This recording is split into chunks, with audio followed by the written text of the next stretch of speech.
Hey guys, sorry, I don't mean to go all FDR on you or anything, but here's the new deal. All the interviews are now going up first at scotthortonshow.substack.com. Of course, they'll all be going up at scotthorton.org the next day, and the archives going back to 1999 will still be free for you there at scotthorton.org. But I got to generate revenue, you know.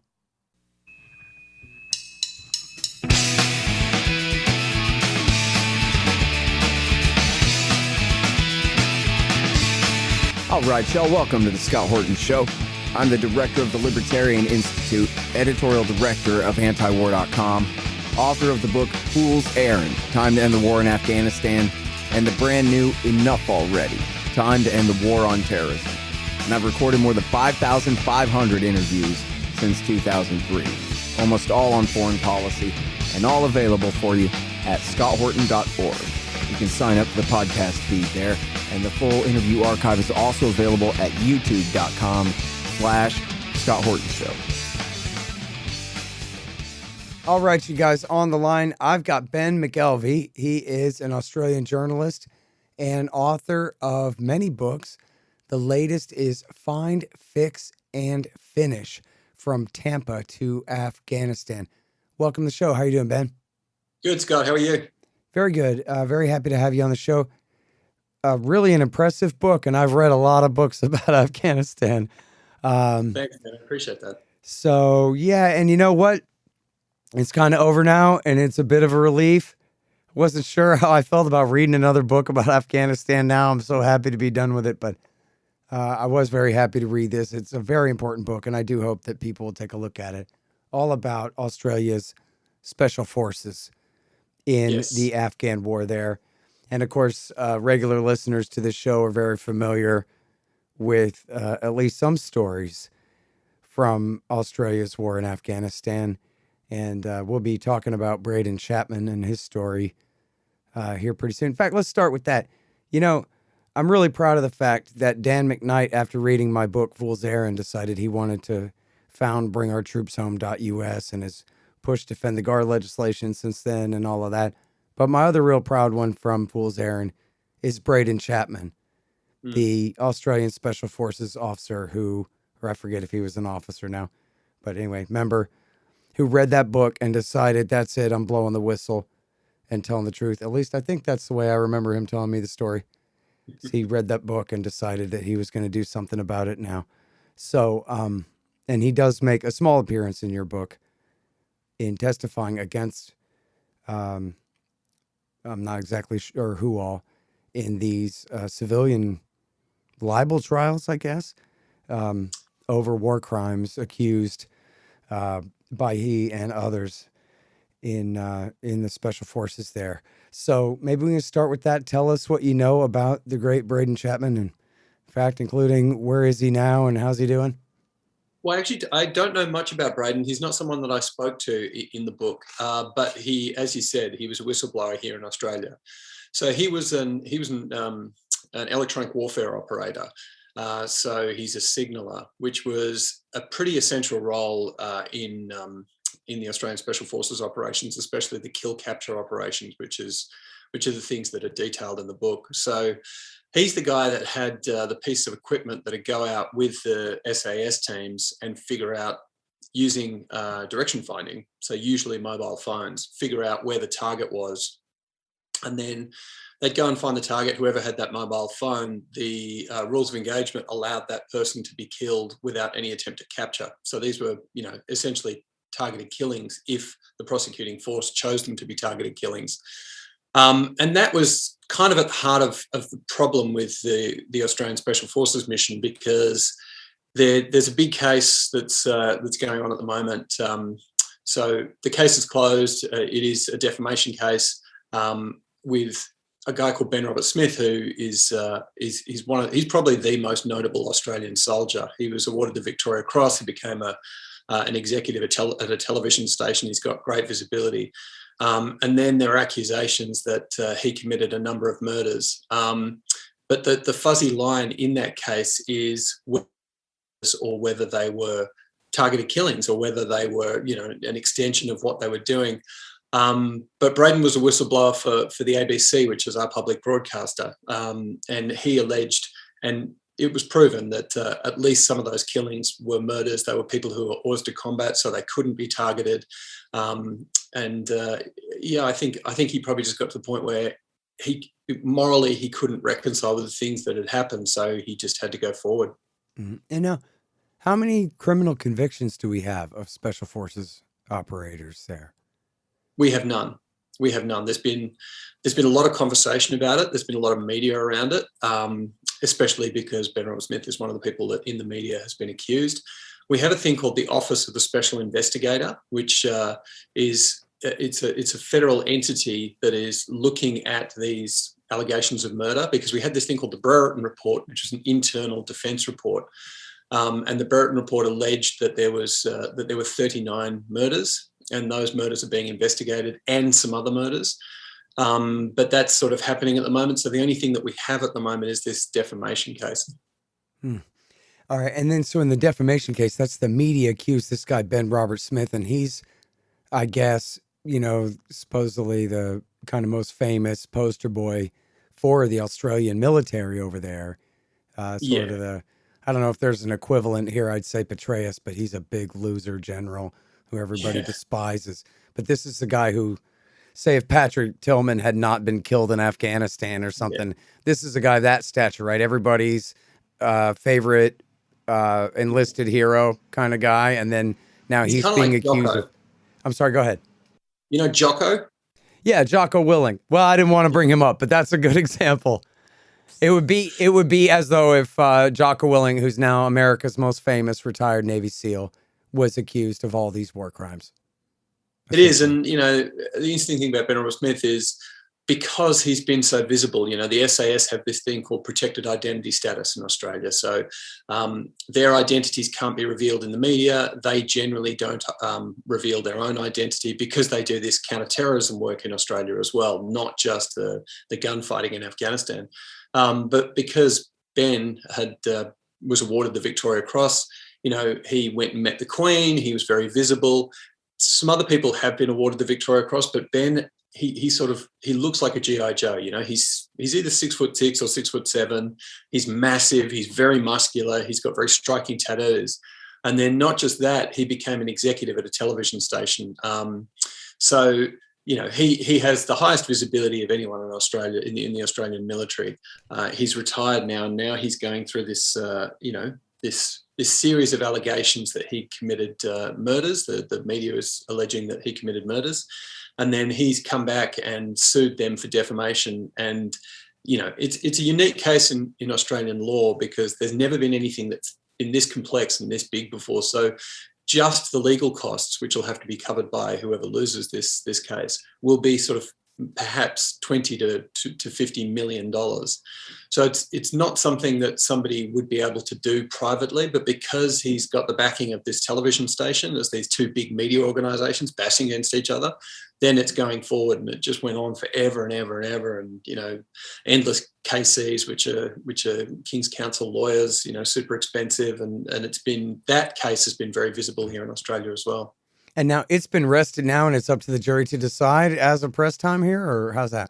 It's a judge case. Oh, okay. So the judge is retired, and he's going to give his interim ruling. We think maybe the end of this year, beginning of next year, but we don't really know because, like I said, it's unprecedented in Australian law. Mm-hmm. Now, I don't want to get you and HarperCollins sued for defamation here, but you do a pretty thorough job of portraying the testimony against this guy, officially and unofficially, in the stories about what happened here. Is it fairly well substantiated that he had committed some murders here? I think of these, at least one or two of these, are the same ones that Braden talked about, aren't they? No. So Braden was part of another squad. Okay. And yeah, I mean, I really couldn't say with Ben Robert Smith's case, for legal purposes, but also just because, having sat down and listened to all the testimony, there was lots of guys who were accusing him of murder, but then there was lots of guys who were saying that they were there and it didn't happen as well. So I try to present both cases, and you sort of got to let the court sort of figure things out. There was a lot of testimony that we weren't able to see as the public, because a lot of the satellite stuff, the drone imagery, the stuff that Braden does on the ground, that electronic warfare operations stuff, and hoovering up phone conversations and things like that, that's all sensitive information. So I actually have a sneaking suspicion that the case may tilt one way or another in closed court, which is something that we don't have access to. Yeah, well, I'm not sure if, what they would do with a case like this in the United States. Have you had any comparable one? Have you had any war crimes convictions from Afghanistan? I know there was. Yes. From Afghanistan, I do not believe so. There were a couple low-level ones from Iraq. There was Stephen Green, I believe was his name, who was the rapist who raped and murdered the 14-year-old girl and her family in Iraq, was convicted. There was the special operations officer Gallagher was. Yes, of course. Was tried, but I think acquitted or got overturned on appeal or something. I forgot exactly. He was actually operating very close to Australians in Mosul. Yeah, in fact, I got about 30 pages to the end of this thing. I was right at the part where you talk about how these guys went to Iraq War III there to fight ISIS as well. Yeah. I mean, the interesting thing about the case here in Australia, as distinct to the cases that have happened in the States, is that the things that are being alleged, are undoubtedly murders, but they're so close to what our special forces were mandated to do anyway. And that's the thing that's sort of lost a little bit in the Australian media, is that the way that it's being characterised is that there's these bad apples that sort of went out and did something horrible, but it's like, no, the war was horrible, and then they were pretty close to what we were doing legally. Mm-hmm. Well, I mean, I think that's really right, and the difference between, in one story you tell the guys throw grenades into a room where they can hear women and children screaming in there, and they go ahead and they're investigated and charged, I think, even, but then the charges are dropped because how dare you second guess these guys? And then really, how different is that from laying a guy down on the ground and putting two in the back of his head? It's the same difference. Yeah, well, really. I mean, the interesting thing about that case is that, there were people who said that the women and children could be heard. There were people who said that they couldn't. They were actually charged. This sort of went through the military criminal system, and eventually the thing was thrown out of court because there was a ruling that the Australian forces cannot give a duty of care to any Afghan in a wartime situation, which was a very contentious ruling, because it essentially says that short of murdering Afghans, any death of an Afghan in an area where the Australian Special Forces were operating is legal. So things that would be considered to be manslaughter previously could not be considered illegal in Afghanistan as by this ruling. Duty of care. And that was just made up. That was a new invention of this court.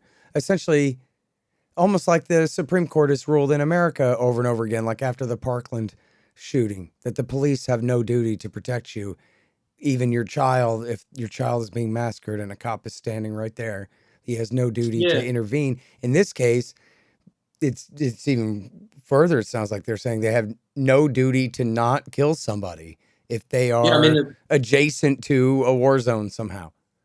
Yeah. So the Parkland ruling, as I understand it, is that you don't have to be proactive, whereas this ruling is like, even if you are the one who is activating the violence, you don't owe a duty of care. As long as you are, as long as you're operating under your obligations of international humanitarian law, so you're not executing people. It's just sort of bad luck that this war sort of came to your town. In other words, so anything short of that would be how that opinion would be read. Anything short of putting somebody on their knees and just capping them in the back of the head would count as, hey, things happen. Yeah, so within the defence judiciary system, you can be charged with a range of offences, but then outside of that, then there's no legal framework for you to be charged. I would imagine that's what that ruling says. Yeah. No controlling legal authority, as Al Gore would have said. Yes, I think that's true. All right, so let's rewind, go back to the beginning here. Well, not the very beginning, because we all know about the initial invasion in Tora Bora. I guess we could mention that the Australians were there, but also were not allowed to go and help at Tora Bora, along with everybody else who was not allowed to go and help at Tora Bora. That's That's true. an interesting footnote there. I also thought actually it was important that you wrote in here about how, yep, and then the Air Force bombed them for almost a week. Yeah, in other words, they didn't bomb them for the last 8 days before they escaped. They called off the bombing long before December 17th, when Osama bin Laden and Ayman al-Zawahiri got away, right? Yeah, I mean, I think they were certainly trying to kill the Al Qaeda members. I just think that they didn't really have an understanding of what warfare was going to look like in Afghanistan. There were always limitations with an air campaign, purely an air campaign, even though the technology migrated through the war and then through to, like, as you said, the war against ISIS. But the reason why Afghanistan became such a dirty war is because it's very difficult to have a distinction between who the enemy were and who the populace were. And if you're just bombing from the air, you don't have any bomb damage assessment. You don't have a great understanding of what the impact is, of what you've actually done. So you have to have a ground force, and then that just becomes a mess. Yeah. Well, I read it more like they bombed for a little while and they knew that they were risking accidentally killing Osama bin Laden, but they had to put on some kind of show of pretending to try to get him for a minute. But then when the I Green think they were trying to Berets get him. and the Rangers and the Marines all asked to get involved and seal the border, they were denied, no matter how much the Delta Force and CIA begged for reinforcements there. So you think that the hand of Pakistan was in that decision making? Well, I mean, at one point when the Taliban offered to negotiate extradition, Musharraf refused when he was offered to hand him over to the Pakistanis. I think that was probably at American behest.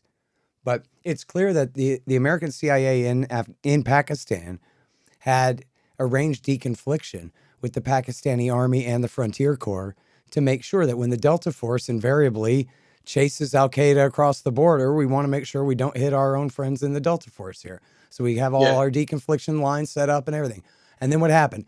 They treated the Pakistani border, a border into a friendly country with a friendly cooperative military, and treated it like it was hyperspace and like it was this impermeable membrane that once Osama bin Laden stepped foot on foot across that border, that there was nothing the Delta Force or Special Activities Division of the CIA could possibly do to simply walk after him and shoot him. And they were forbidden from trying. And the CIA and the Delta Force, you quote Tom Greer there, but he wrote a whole book called Kill Bin Laden about how they begged over and over and over and over again for permission to do their job, and they were denied. And we also know from Bush at War by Bob Woodward, where he just publishes straight text from the notes taken during the National Security Council meetings, where they're very clear that they don't want this war to end too soon. And they're worried that if bin Laden is killed, somehow the Americans will get the idea that we won the war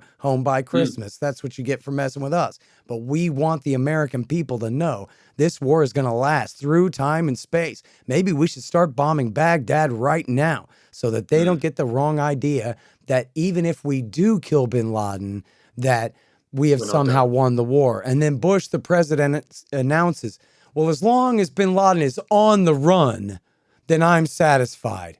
In other words, the manhunt against him is canceled. We're going after the Taliban instead of Al Qaeda. Those were the orders of the treasonous commander in chief. And that was no accident. And when Gary Berntson, the CIA officer on the scene, says, we begged over and over and over for reinforcements and we just couldn't understand why we couldn't get them. And then the next 3 paragraphs are all blacked out. That's because that's where George Bush is a traitor, allowing bin Laden to escape so he can deliberately escape so he can serve as an Emmanuel Goldstein boogeyman figure. How are they supposed to make your mom afraid that Saddam Hussein is going to give chemical weapons to Osama bin Laden if Osama bin Laden's already dead. Yeah. So they needed him out there to scare the American people, and for that matter, the Australian people, into an aggressive war in Iraq. It was as deliberate as it could be. And you even have in the book, James Mattis is standing there with 4,000 Marines in Kandahar doing nothing. Why isn't he standing on the Pakistani border? Because Bush wouldn't let him. And in the book, we do detail the attempted surrender of Mullah Omar and Mullah Omar's secretary. When Please tell that story. Now that I've talked for 5 minutes, you please tell that, because it's such an important story for people to understand. No, I'm intrigued to hear your perspective as well, Scott. But it's in my book too. But go ahead. Yeah, one of the things that I tried to do in the book is Australia primarily operated in a province called Uruzgan, which is a place where a lot of the leading Taliban originated. And when Hamid Karzai secreted back into the country after the initial invasion in October 2001, he went in with a team of Green Berets, and his idea was that if they took Tarin Kot, which was the provincial capital in Uruzgan, which is a pretty small place, and Uruzgan's a pretty small province as well. But he figured that if they managed to take Uruzgan, then there'd be a sort of House of Cards effect where the Taliban would feel like ideologically they're defeated, so that they could sort of force a surrender straight away in 2001, 2002, in that period. And they managed to do that. They sent in an ODA, which I think was only about 20 guys with a couple of CIA guys attached. And there was a large Taliban force that came to Tarin Kot to try and kill Karzai and to try and sort of knock off these Americans that were trying to create a southern front. Using air power, they killed most of these Taliban, which were primarily Pakistani Taliban. And then they sort of wended their way down to the border in Kandahar. And as they were doing that, a Taliban force came to them, and one of them was Mullah Barada, who is one of the leaders in Afghanistan now, and he was then Mullah Omar's sort of personal secretary, and they attempted a surrender. So they essentially said, all that we want is to basically live our rural lives, in a manner that we see as dignity. We're sort of happy to lay down our arms and disband the Taliban, but it was refused, and I spoke to David Kilcullen, who is a famous Australian strategist who worked with Petraeus, actually, and he called that the original sin. He said that was Afghanistan's original sin. There was an opportunity. It was the first opportunity. It wasn't the last opportunity to end the war, but there was a choice not to. And I think that probably Rumsfeld personally was agitating for the war to continue at that stage. Yeah, it's just amazing, the quote that the United States is not apt to negotiate surrenders right now. Well, what does that mean? Surrender is not good enough? Now, I mean, the whole thing is, hey, unconditional surrender. Fine. But then we got that. But then, no, we're not even going to accept your surrender. We're just going to hunt and kill all of you. Yeah, I mean, and the thing about that is even after that, from a strategic perspective, it was reasonable to assume that the Taliban could be destroyed, and they were destroyed. But once you start agitating the populace, once you start, installing these criminal governors, which they did in Uruzgan, then the populace just kind of get shut off. And then, the Taliban, they were to a certain extent a sort of decentralized force. They were more of an idea, and people were like, look, we hate the Americans, but we hate the Taliban, but we kind of hate the Americans more because of these people that they've installed, and our lives are actually getting worse, which we'd been told constantly that our lives were going to get better. And one of the quotes that I really thought was sort of fascinating in the book was, there was a guy who was working for the Human Rights Commission, Afghan guy that lives in Australia now, and he came in and set up this thing called the Afghan Independent Commission for Human Rights in Tarin Kot.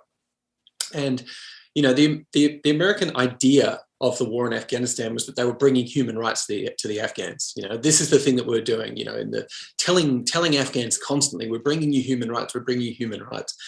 And then this Afghan guy brings this American-backed Human Rights Commission to Tarin Kot. They set up a town, set up a little office, and everyone turns up and they're like, "Oh, great! Finally, human rights are here. Can you go and get the Americans who've committed human rights atrocities here. Can we prosecute them? Same with the Australians, the Dutch, the Taliban, the governor, all this sort of stuff. They sort of like explain what had happened with these human rights transgressions. And this poor guy is like, what do you think human rights is? We can't do this. There has to be some sort of activation. There has to be some sort of big stick, And so then they just get dragged back into the real politic of Afghanistan again, where it's whoever's got the arms, whoever's got the most henchmen sort of runs things. And then that's when people became particularly disillusioned, because they realised that there was a disconnect between the things that they were being told about human rights and what the Americans and Australians and the Dutch could do, and what was actually happening on the ground. Mm-hmm. Sorry, hang on just one second. Hey, y'all, Scott Horton here for Tennessee Hot Sauce Company. Man, this stuff is so good. They got all different flavors. Garlic habanero, honey habanero, pineapple habanero, poblano jalapeno, and the blood orange ghost. They're all so good, I swear. And for a limited time, Tennessee Hot Sauce Company is featuring official Scott Horton hotter than the sun thermonuclear hot sauce. It's full of Carolina Reapers, scorpion peppers, Dr. Pepper, hydrogen isotopes, and all kinds of things that'll burn your tongue clean off. Seriously, it's really good. Get yourself a hot sauce subscription. Spend $40 or more and use promo code SCOTT to get a free bottle of hotter than the sun hot sauce. That's tnhotsauceco.com. Hey, y'all got to check out these awesome busts of our hero, the great Ron Paul. They're made by the renowned sculptor Rick Casali. They're 13 inches tall, hand-painted bronze resin based on Casali's brilliant original. Y'all may have seen mine in the background on my bookshelf in some recent interviews. The thing is unbelievable. Check out this incredible piece of art at rickcasali.com/Ron Paul, and you'll see what I mean. Use promo code Horton and you'll save $25, and this show will get a little kickback too. That's rickcasali.com/Ron Paul. Casali is Casali. rickcasali.com/Ron Paul. And there's free shipping too. So now we're in Uruzgan province here on and off throughout the whole war, but that was basically the one and only area where the Australians were operating. Is that right? Well, that's where the Australian base was, and that was the place where we had a sort of legal mandate. But then, the Australian Special Forces ended up fighting all across southern Afghanistan, which is where most of the insurgency was happening, the south and the east. So in Kandahar, they did a lot of Helmand. In Helmand, they did a lot of anti-drug missions. There was a force called the 2nd Commando Regiment, which is an Australian fighting force, and they did a lot of work with the DEA over in Helmand, and then the SAS were in Kandahar doing targeting missions, which was, sort of capture, kill, hunting missions. That's interesting, the story you tell about how they teamed up with the DEA, because they needed helicopters and the DEA needed some violent authority. So they just came up with this ad hoc thing. But then it's not altogether clear the way you write it, Ben, but it sounds like you're saying that they're just flying around killing farmers in their fields in the name of poppy wars. They were fighting against the people who were shooting at them, but the people who were shooting at them were probably quite often people who have just been told by a drug lord to protect the crop. So that was part of the problem, is that, as you know, the opium poppy is the sort of the number one cash crop in Afghanistan, and a lot of the internal tensions in Afghanistan are over water capture and over access to markets and things like that. And so, if you wanted to win the war, you actually had to mediate all of these local disputes between these tribes. But then we managed to sort of overlay over the top of that this eradication program, where some of the drug producers were being targeted because they were unfriendly with the governors who were, who'd been installed, and who a lot of them were crooks, and Karzai's brother-in-law actually, and people like that. So then we sort of create this violence, and the Australian mandate was that we could only attack these drug-producing areas if they were to lessen the insurgency. So that's why they were called counter-nexus operations, because the idea was that the insurgency was being fueled by this drug trade, and if we destroyed this drug trade, then the insurgency had sort of lessened. But it was, like everything else, it was done haphazardly. The management of how that was actually going to lead into less money for the insurgency was sort of amateurish at best, and it just ended up being just a lot of people getting killed and some drugs being destroyed, but no less output across the border and into like Europe and the US and Australia and drug markets. Yeah. Well, it's funny because that's sort of just another way of saying that if the heroin fields are owned by our guys, we don't do anything. We only Yeah. go after the heroin that's being raised, by the other guy. And even then, you put them out of business. You're just putting a bunch of guys with no other job to do but fighting the insurgency now. Before they were farming poppies. Now they join the Yeah. insurgency. So you're screwed either way trying that. And one But thing, it's really something that happened eliminating quite the a lot. competition for our local friendly warlords, right? That definitely happened. And one of the things that happened as well is when we started attacking, sort of enemy poppy fields, then people defaulted on their landlines. When they defaulted on their landlines, they had to sell their daughters. And a lot of these guys who didn't want to do that migrated over to Pakistan. And these were some of the super hardcore Taliban guys who it happened to them in the early stages of the war. They went over to Pakistan madrasas, and then they activated their own sort of local militia, and they came back and they became some of the sort of significant anti-coalition militia fighters in Afghanistan. What a horror show. And now you say in the book that overall, at least officially, the Australian Special Forces claim about 11,000 kills. Is that right? Well, yeah, I mean, it's not something that's sort of publicly spoken about, but that number came from a guy that I was talking to who's a regimental sergeant major in private, and he said this was our internal number, and I just couldn't believe it, because what we've been told publicly is that the Australians were in a limited amount of fighting, but not a significant amount. We had 41 combat deaths, and I was like, surely there can't be 11,000 Afghan deaths. But that number was published in a book that was approved by Special Operations Command, and then there's a Special Forces major who's become a politician here, and he cited that number a number of times. So I believe that is the number. And now, so this is what I was trying to think of before when we were talking about the civil suits and the criminal investigations. Is there was this IG report that you cite? I'm going back over my notes now, where and he claimed to have identified 39 murders, outright murders, by 25 different soldiers. Is that right? Mm-hmm.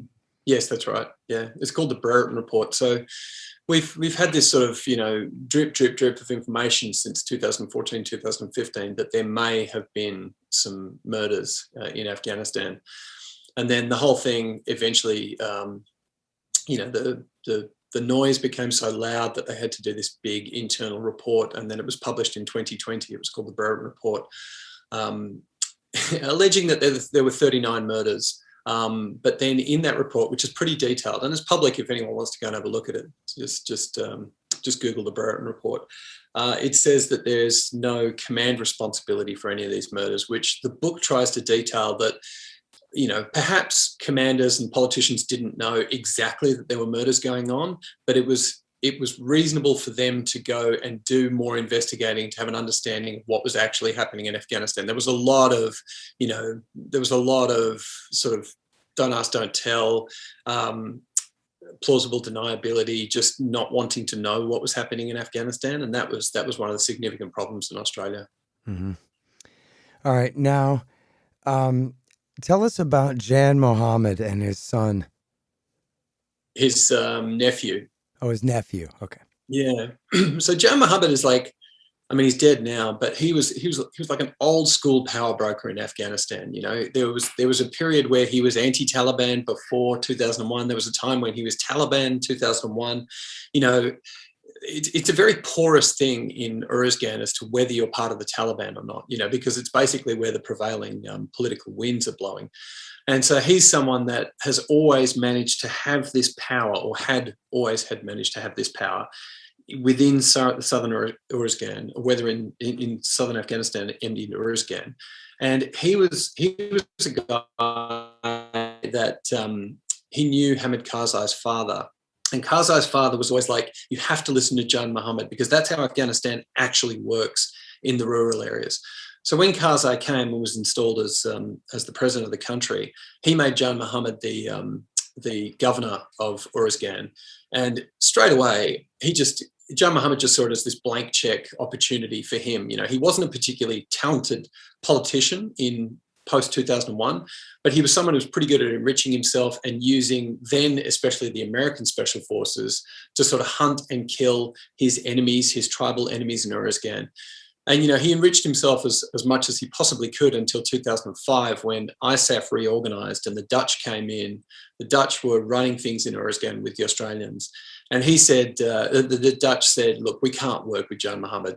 This place is going to there'll be an insurgency for 100 years if people like Jan Mohammed are running this place. So he ended up getting booted and he went to Kabul, and he was eventually knocked off by the Taliban. But his nephew sort of assumed power. He wasn't handed power, but he was a much more talented politician than Jan Mohammed. So he became the head of this police force, this transport police force, who were protecting this thing called Route Bear, which goes from Tarankot to Kandahar city. And, he was setting up tolls, and he was making sure that every time the Americans bought construction materials through, that they'd have to pay him a certain amount of money. Otherwise, those construction convoys could be attacked, possibly by Matiullah. This guy's called Matiullah. Matiullah's men. So he ended up being the power broker in Uruzgan, but he was a much more talented politician, and he had a greater understanding of the sort of the post 2001 politics of working with the Australians and the Americans.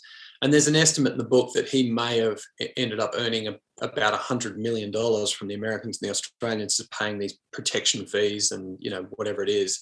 And he put that money into that money was spread around Uruzgan to sort of ingratiate the populace, but then also to build up his own militia.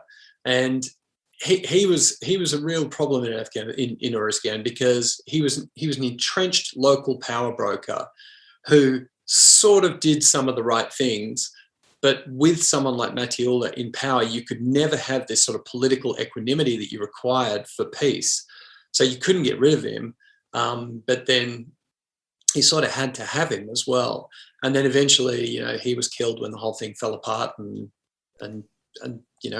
Uruzgan is what it is now. It's a very sort of tribally fractious place where the Taliban, have some influence, and I'm sure there's a lot of fighting going on, and I'm sure there will be a lot of fighting for a long, long time to come. Yeah. It's funny, if you just ask the average Australian or American to put their shoe on the other foot for 1 second. Hey, what if the Afghans invaded and took over our country and then put a bunch of child rapists and murderers in charge as our police chiefs and mayors and governors?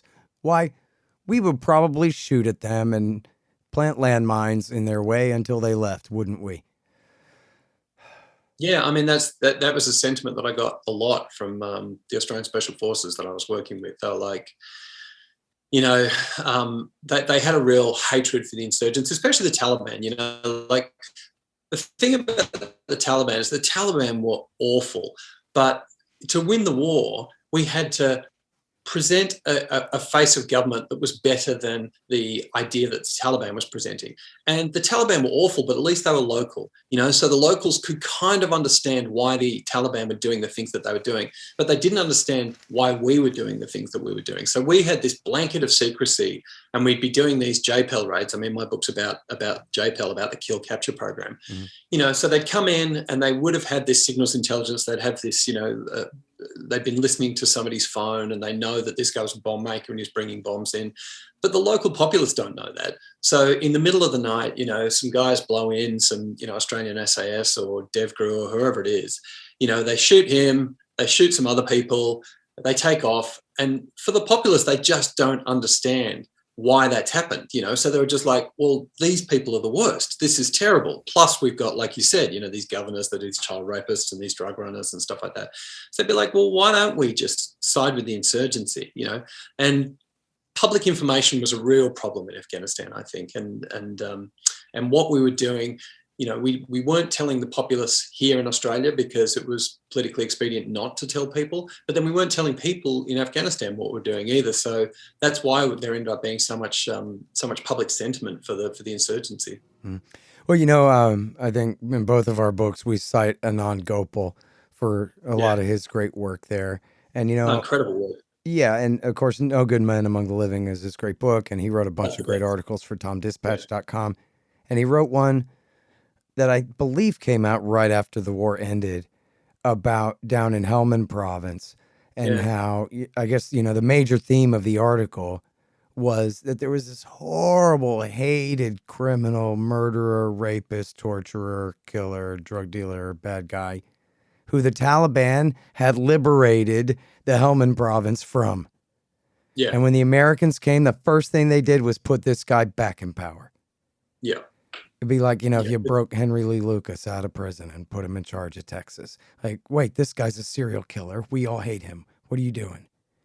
I mean, that was the problem. The problem wasn't, state building wasn't the thing that the Americans were doing. And then that's not what the Australians were doing, because the Australians were just trying to slavishly do whatever the Americans were doing. But the Americans ostensibly just had this counterterrorism mission in Afghanistan. And so even though, like the place you're talking about, which I think is the capital of Helmand, or just outside of the capital, so that they think that they're running this counterterrorism operation. So they're like, okay, well, we need counterterrorism partners. And it's like, okay, well, these brutal guys who are going to chase the Taliban and try and kill them, they're the people that we want to be with. And everything else that they do, it's just an externality, like that's not what we're doing. It's, it sucks for the people over there, but that's what we want to do. And that's one of the things that I was thinking about when I was writing the book is essentially what we did is there was going to be a small amount of violence in certain places post 9/11. During 9/11, the counterterrorism mission was to stop violent acts happening in places like the US, Australia, and Europe.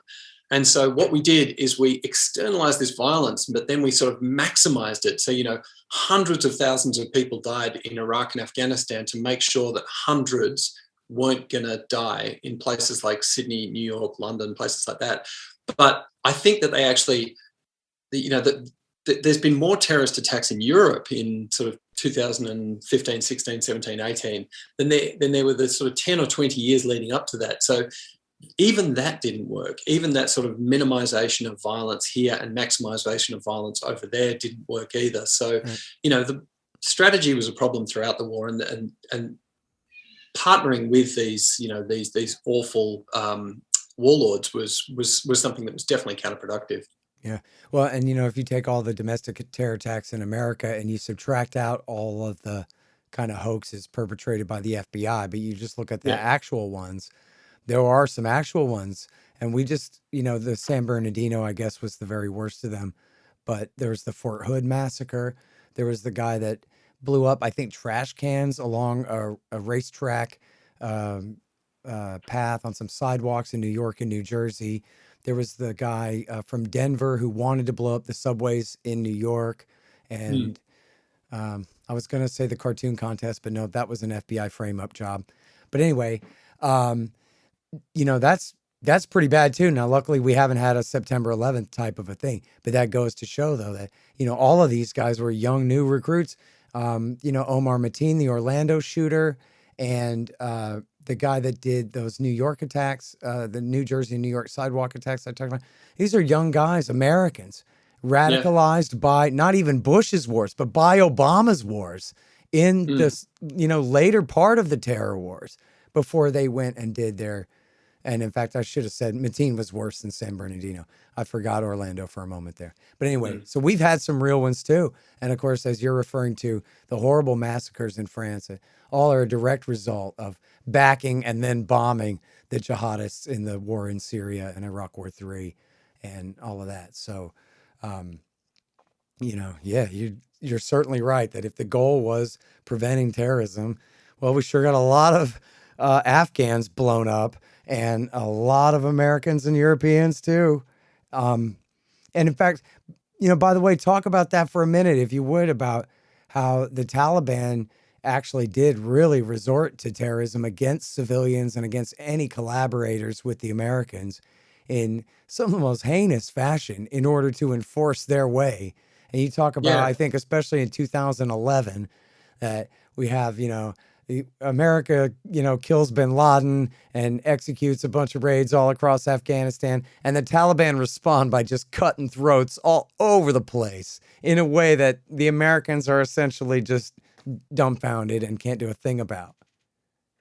I mean, that was the reason why they did it. Wasn't because it was a reaction to bin Laden.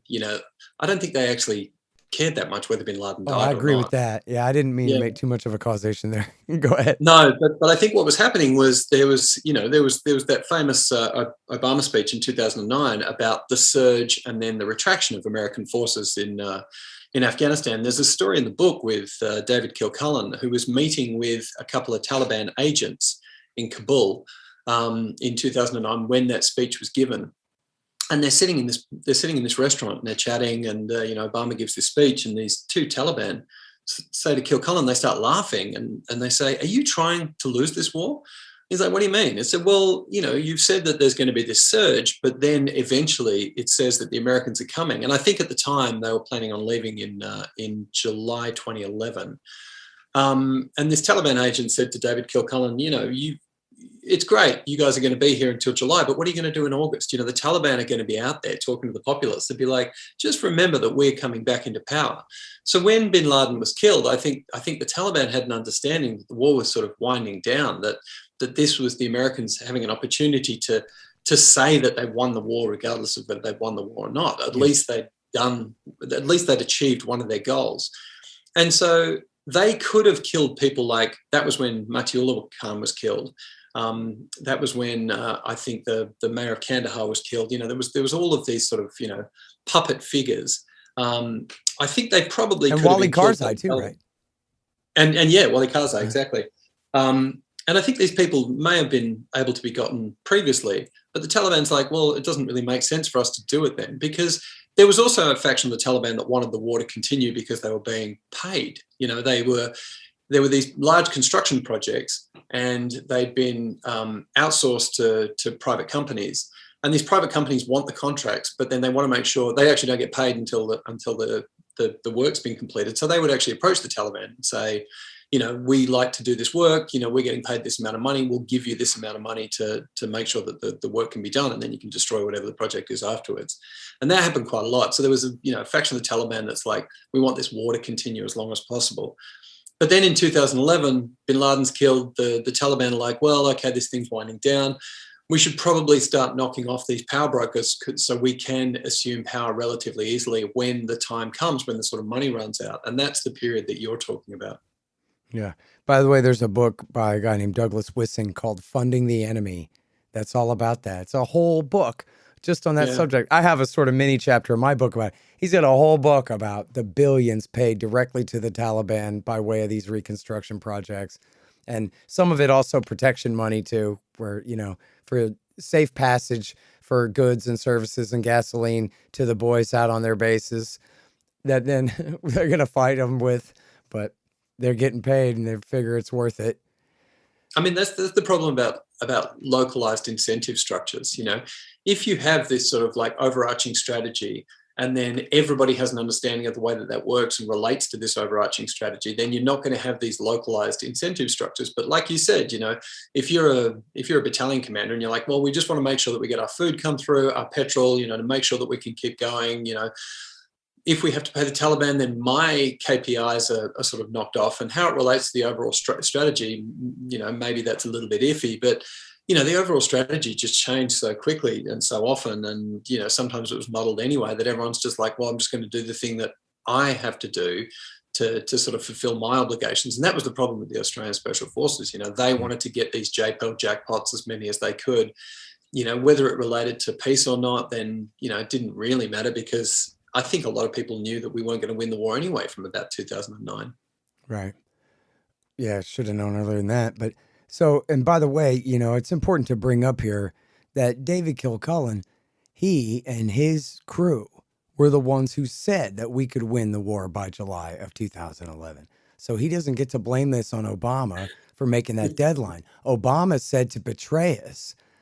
Now, you're telling me you'll have the Afghan army trained up and ready to stand in our space by July of 2011, huh? 18 months, is that right? And David Petraeus says, yes, sir, and clicks his heels. In the name of David Kilcullen, and in the name of Fatneck Fred Kagan, and in the name of all of the, General Jack Keane, and all of the people who made their millions of dollars promoting that surge and pushing that surge. And David Kilcullen was one of the ringleaders of, not any counterinsurgency strategy. He was the ringleader of a PR campaign to expand that war. And it was his promise to Obama by way of Petraeus. We've got this thing licked. We'll have the Taliban on their knees eaten out of our hands by July of 2011. And Obama said, fine, then I accept that deadline then. July of 2011 it is. So I declare jihad on Kilcullen for trying to blame Obama for his massive error in urging the tripling of that war and the killing of hundreds of thousands of extra people to no good end whatsoever, when he knew good and well that Afghanistan is not Malaya and the U.S. is not the British, and this is not going to work the way that he claimed. I bet that guy lives in a gigantic mansion by the ocean right now, doesn't he? Have you been to his house? I haven't been to his house. I'm not sure where he lives, actually. I think he lives in Colorado. On top of a gigantic mountain. I'm sure on a pile of money. But in his defense, I think what Kilcullen had in mind was that I think he had a recognition that the only way that the war could end is a sort of a political mediation. So I think the complete eradication of the Taliban was completely unfeasible, even over generations. And so I think, given the prevailing political winds, they were like, okay, well, this war can't go on for generations and generations. So what we have to do is we have to kind of let the Taliban ascend to a certain extent in Afghanistan. Maybe they won't be called the Taliban anymore, but we have to have this sort of political mediation. So I think the idea of the surge was to put themselves in a political position where they could bring the Taliban in, but the Taliban wouldn't be in complete armed control. And then we could have this sort of mediated government, which would have been so much better than what we ended up in 2020, 2021. So I think they were trying to get to this sort of tribal balance strategy where the Taliban were brought into the government, but then the existing government could work with the Taliban, which is something that was entirely possible. But then, the counterterrorism project it overshadowed all these aspirations in 2011. I think that was the idea anyway. Give me just a minute here. At the Libertarian Institute, we publish books, real good ones.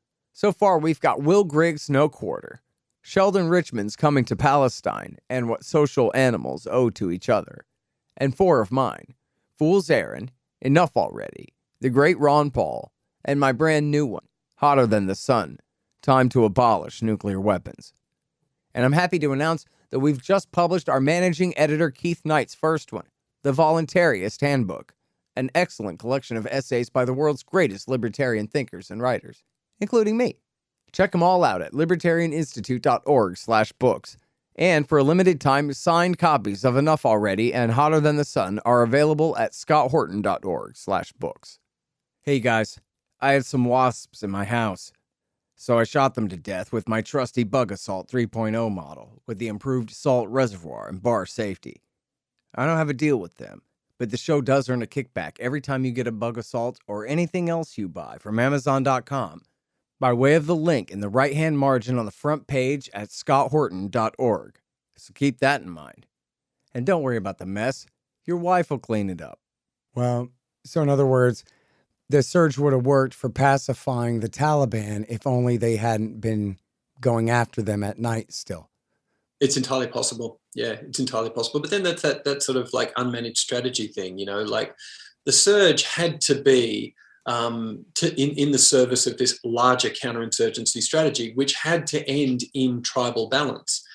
But I think there was a lot of people who were prosecuting the war who were like, well, we're war fighters. We don't have any interest in, being friends with the enemy and letting them take over in a way that's palatable for us.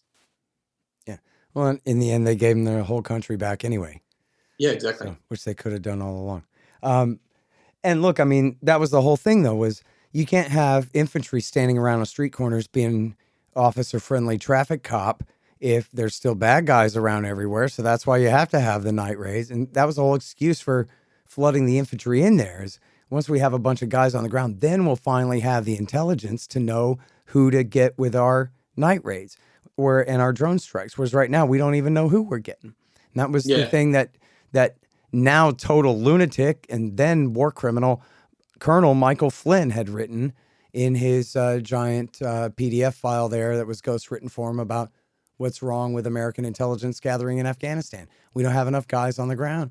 But the whole point of flooding the place with the guys so that we know who to night raid and who to kill. So it all went together. And if it's, totally contradictory and self-defeating, then I think that says it all right there, Yeah, exactly. And I would imagine that Kilcullen and Flynn would have been at odds, and potentially even had arguments about this as to what the purpose of the surge was. And as you would know, that the SIGAR submission that Michael Flynn ended up offering was very damning of night raids and targeting, saying that I don't know how that ended up actually relating to our overall strategy. So Flynn, I think, he's definitely proven to be a very compromised figure.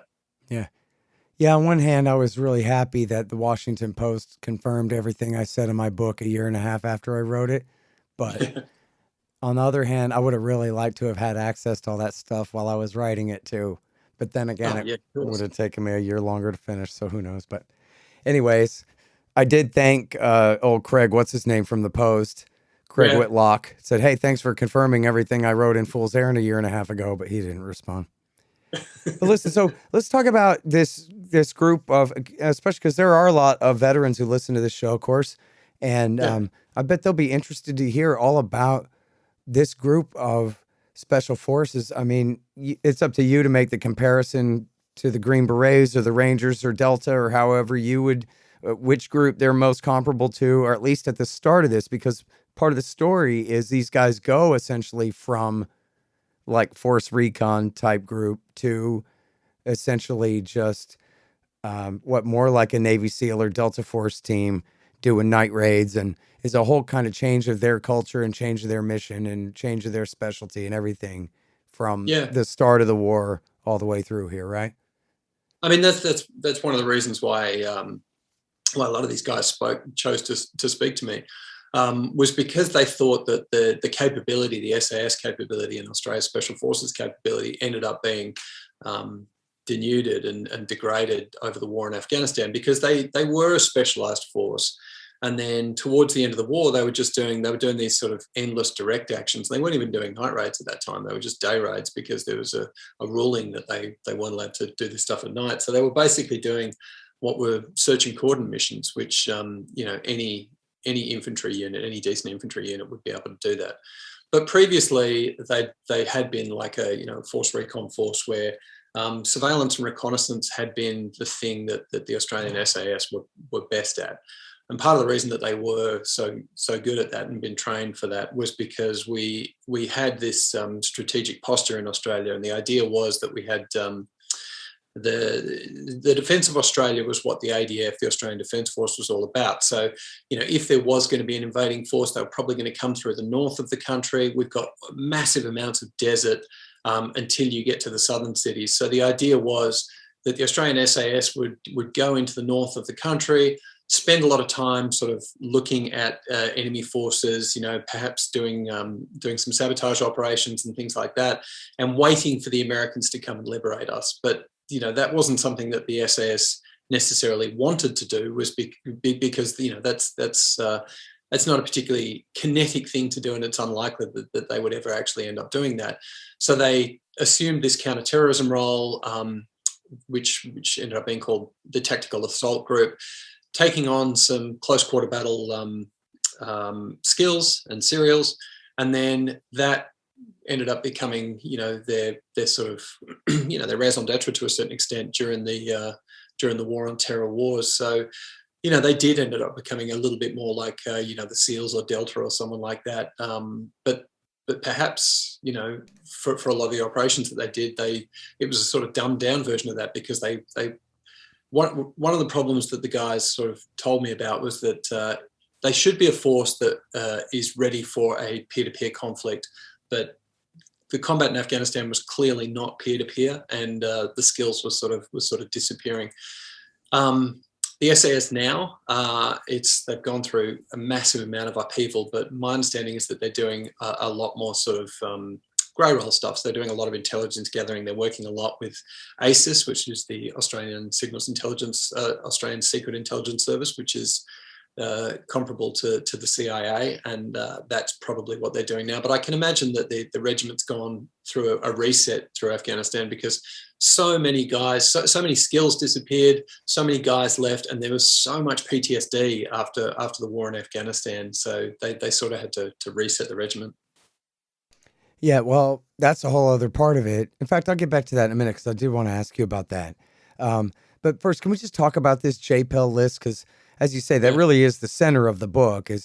And I think this is really important, is the diffusion of responsibility here, where these guys essentially are getting a list of, and I love how everybody, of course, it's the military, so everybody that they're targeting to kill is code name Koala Bear and code name, pile of sand in your hand or whatever. So, but nobody's a human anymore, right? Everything is completely like jargonized. You could say like like in a technocratic type of way. The computer screen says we're gonna kill, um, I'm sorry, the word is escaping me. Target, target pineapple, and then they just go and they kill the guy. But like, Yeah. they don't know who the hell they're killing at all. And you talk about how they say, geez, lately it seems like I don't know who we're killing out there, whereas maybe before they had a little bit more reason to believe that the people they were killing had actually done anything. And again, we're talking about essentially civilian men with guns in their own country defending themselves. That's what makes them guilty enough to be killed anyway. Yeah, I mean, one of the things that I talk about in the book is the incentive structure that developed within the Australian kill capture program. So, absent of a strategy that actually looked like it was going to work and we were going to win the war, you want to have within Special Operations Command and any other sort of force element, you want to have these goals that you're sort of achieving, especially when you're in a war that goes on over 20 rotations. So the Australian Special Forces had 20 rotations in Afghanistan. And so one of the things that you can sort of look at and use as North Star and say, well, we did this last year and we want to do it better this year, is the number of people who are knocked off on the JPEL list. So one of the ways you can do it is you can find more guys that were on the JPEL list previously, or another way you can do it is have more guys on the JPEL. And so there were SAS officers who sort of suggested that they came into country and they were like, the quality of JPEL targets are not what they were previously. Previously it was like these really dangerous bomb makers who were bringing equipment through Kandahar and setting off these giant VBIEDs and killing people in the towns and the cities. There's an example in the book of one of the JPEL guys. An officer says, well, this guy has 4 farmers under him. It costs millions of dollars to launch a JPEL, and there's all these man hours and there's these approvals, and we're exposing ourselves as Australian soldiers to potential death or injury, to knock off a guy who's got 4, who's like the influential guy in your street. I was like, this officer just sort of couldn't believe that we were doing that anymore. So, I mean, I think military strategists will tell you something like a JPEL is probably useful if it's built into a larger military strategy. But if it just ends up being the only thing that you're doing, and that's sort of the idea that if we kill enough influential people, then we'll end up winning the war, then that's definitely a compromised idea. Mm. Right. And I mean, wasn't that the famous cliche even out of Vietnam, that body counts were this giant illusion, right? Yeah. That they weren't a mark of progress at all. In fact, Yeah. you could say all you're doing is making them madder and madder. And McChrystal himself called it insurgent math. You kill 2, you get 20 more. No, that's right. But that's one of the issues with counterinsurgency, and then there's definitely an issue with a counterinsurgency in which the strategy is lost, because the military is built around goal orientation.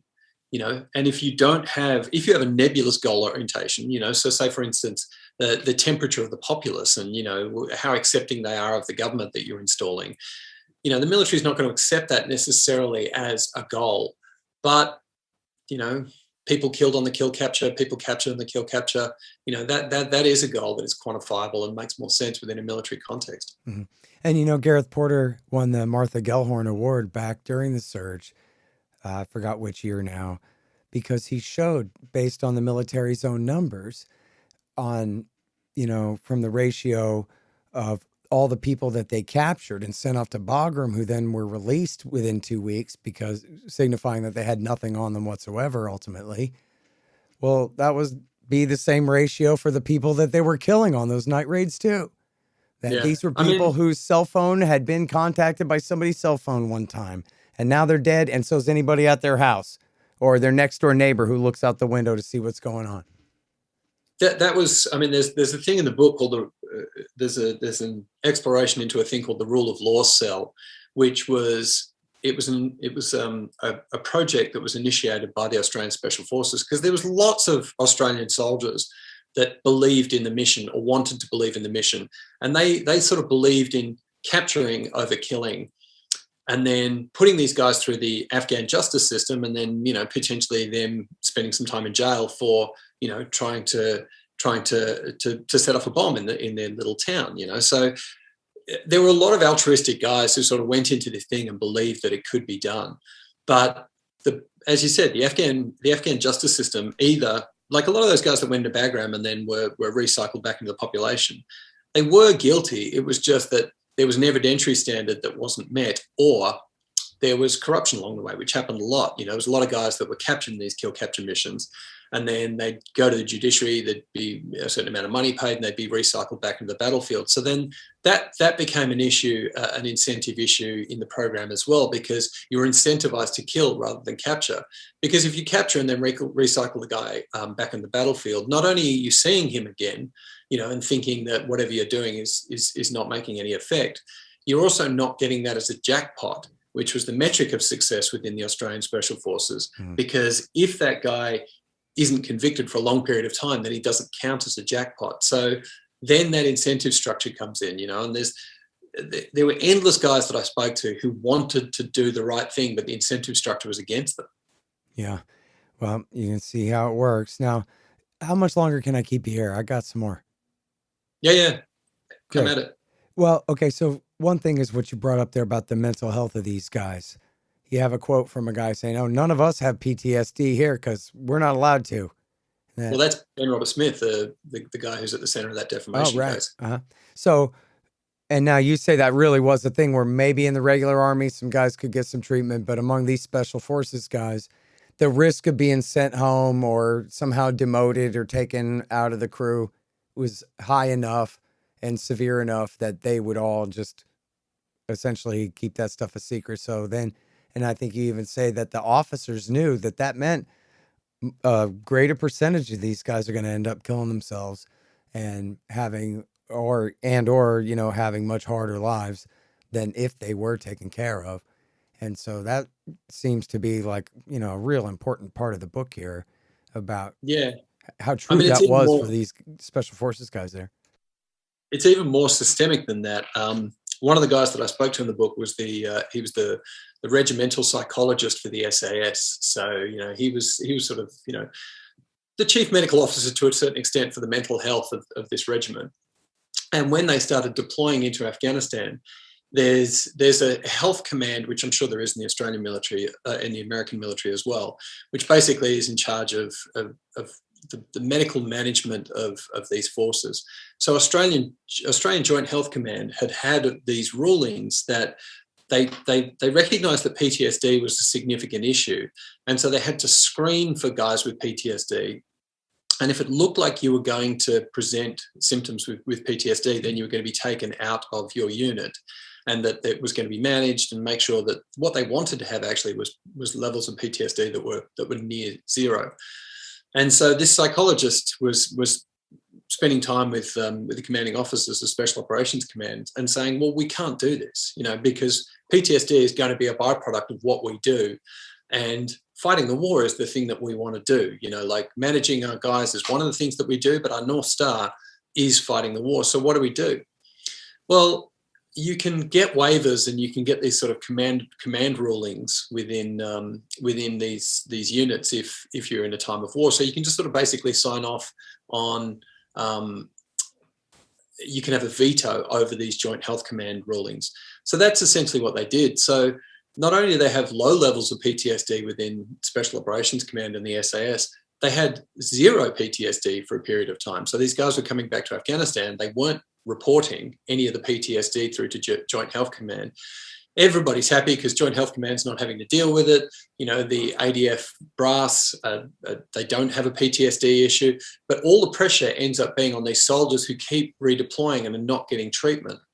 And there was a soldier who I spent some time with in a book previously, and in his case is sort of mentioned in this book, where he was hospitalized twice for PTSD. The command knew it, but they kept giving him waivers, and then he ended up taking his own life when he came back after his second deployment, after his stint in hospital. So, you know, it's reasonable to assume that these guys knew that this PTSD iceberg was going to come hit the regiment, but they just wanted to, you know, to keep the party going. They had to keep the party going because that's what the Americans wanted. Yeah. Well, yeah, there's an important incentive right there. And I think you say in here that essentially the guys in there had such problems that if they were honest about it, would have shut down the whole unit or the whole brigade or whichever size thing. It would have ended the Special Forces mission there. I mean, it would have ended the mission. It wouldn't have ended the regiment. There obviously would have been enough guys that would have been okay, but just they had. It's such a small part of the Australian military, or it was such a small part of the Australian military, that there were only so many guys that were sort of beret qualified to go into Afghanistan. And so they had to keep giving these waivers to make sure that they could get this quorum of guys so they could go over and keep these rotations going. Yeah. All right. Now, so you really have a lot of these stories in here, and I know that information is limited, and in a lot of places you're quoting other people's testimony and not taking a judgment on exactly what happened in some of these. But I wish you would tell the story about, or the stories of some of these farmers who've been killed, some of these women and children and babies blown up, and the events at Whiskey 108 with the rookie and all these things. I think people need to kind of hear about what it is we're talking about. You know, kind of imagine, maybe not in your town, but on the outskirts of your town, something like this going on, a foreign power. And, well, never even mind that. Just what's the truth about what happened in Afghanistan, you know?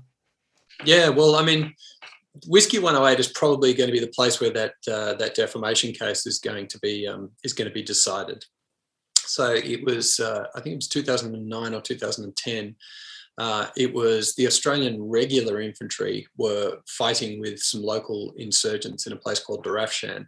And Darafshan was a place that was really important for the Australian mission, because it was a place that was only about 10 or 15 kilometres, which is, you know, sort of 8 miles away from the centre of where the base was and where the town was. Tarankot is the capital of Uruzgan.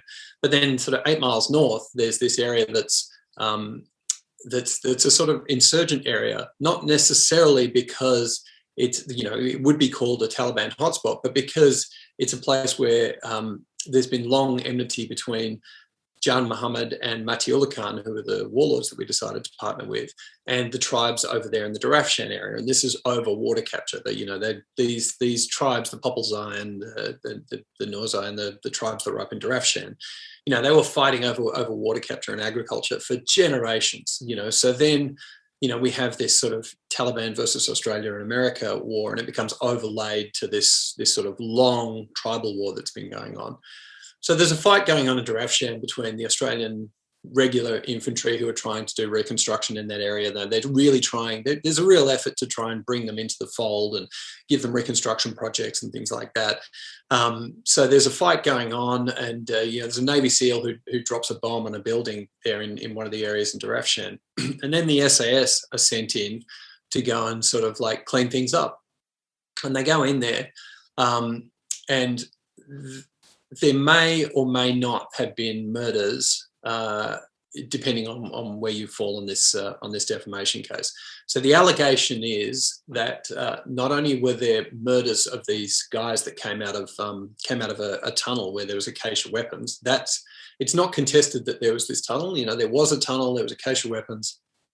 They were sort of drawn out, and then the allegation was that the Australian SAS had, a sort of, I guess, a sort of soft policy within. This is the allegation. It's not proven that they had to blood the rookies. So the rookies had to start with a kill. If they hadn't got a kill in combat, then they'd take a prisoner and then execute them. This is the allegation, and so at the centre of this defamation case is there's a lot of Australian SAS soldiers who basically said, "I saw this. I saw one of these executions. You know." They all have little snippets of information. They all actually have different testimony as well as to what happened. But then there's all this testimony on the other side saying, well, it didn't happen. And the reason why they've fabricated this testimony is because they're jealous about Ben Roberts-Smith getting the Victoria Cross. So that's at the centre. This is the allegation that's got the greatest amount of testimony on either side of this allegation. So, you know, watch this space and we'll see how it rules. Yeah. The blooding, that's what they call it, right? Yeah. Yeah. The initiation, sort of the hazing for the new guy. You got to kill an innocent guy. I talked about this with Braden, and then, I'm sorry, I forget the name of this other journalist that I interviewed about this stuff. This other Australian journalist who talked about that as well. Perhaps Mark Willesee? I'm sorry. I got what Biden's got. Yeah, I've done 6,000 of these. That's my excuse. Yeah. I really have. So everybody leave me alone. All right. Well, the interesting thing about those killings at Whiskey 108, though, is that they're not innocents. You know, they were guys who were definitely involved in the insurgency. You know, whether you believe that you have a right to protect your home or not, you know, and that makes you innocent, you know, so be it. But these guys were the guys that were pulled out of this tunnel. And so they probably could have been elevated to the JPEL given time and intelligence.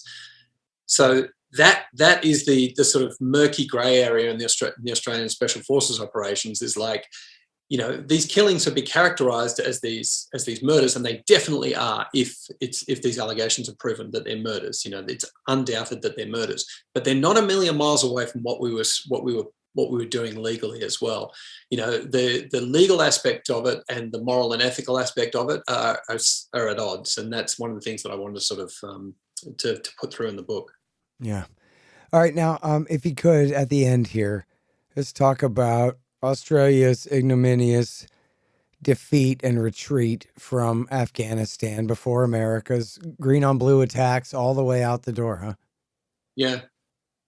Yeah, I mean, that was how you would sort of characterize the end of the Australian War. You know, all of these allegations of murder, most of these allegations of murder happened in 2012 or 2013, which is when the Australians were leaving, and that's when Braden was operating and was in that mission that you spoke about, and then that was sort of at the end of the war. You know, so to a certain extent, Uruzgan had been brought to heel in a very sort of a very violent way.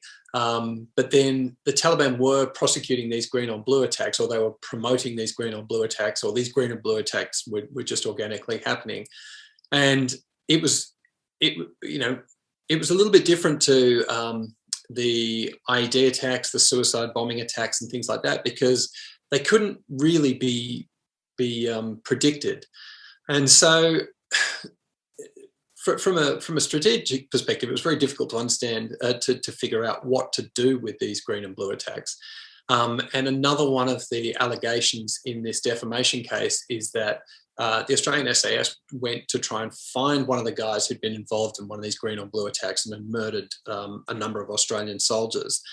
They didn't find him, but then there was allegations of murder in the place where they know that this guy had been.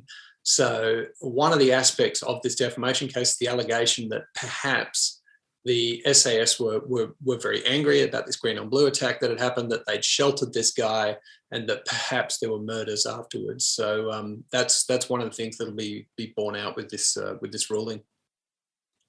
All right. Well, listen, thanks very much, Ben. I won't keep you any longer, but I really enjoyed your book and I really appreciate your time on the show. I hope people will take a look at this thing. Find, Fix, and Finish by Ben Mckelvey.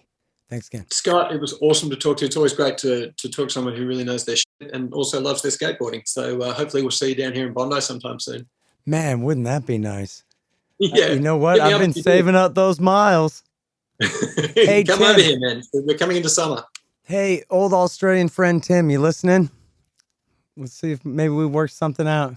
All right, anyway. Well, send me a message if you come down. I'll take you out for a beer. Okay, great, man. Have a good one, Ben. Really appreciate you. Yes, Gordon. Thank you. All right, you guys, again, the book is Find, Fix, Finish by Ben Mckelvey. The Scott Horton Show, Anti-War Radio, can be heard on KPFK 90.7 FM in LA, APSradio.com, antiwar.com, scotthorton.org, and libertarianinstitute.org.